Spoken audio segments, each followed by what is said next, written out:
অনেকেই বলে থাকেন বিদ্যুৎ চলে গেছে কেন, এখন কি লোডশেডিং?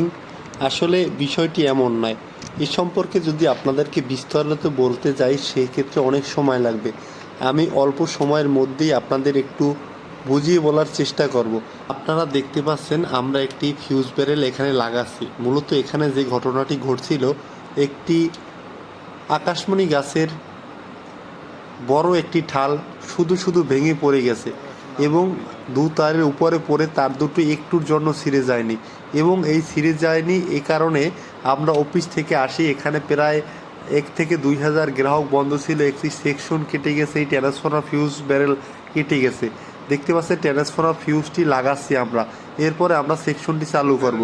এ ধরনের সমস্যার জন্য আপনাদের অনেক সময় বিদ্যুৎ লাইন বন্ধ হয়ে যায়, কিন্তু আপনারা ভেবে থাকেন যে হয়তোবা লোডশেডিং বা তারা বন্ধ করে ফেলেছে। বিষয়টি এমন নয়। এমন যদি ঘটনা ঘটে অবশ্যই আপনার সংশ্লিষ্ট অফিসে ফোন দিবেন, সেখান থেকে সঠিক তথ্য জানতে পারবেন। আশা করি এই বিষয়টি আপনারা বুঝতে পেরেছেন। বিদ্যুৎ সম্পর্কিত যে কোনো ধরনের তথ্য পেতে আমাদের এই পেজটির সাথেই থাকুন। ধন্যবাদ সকলকে।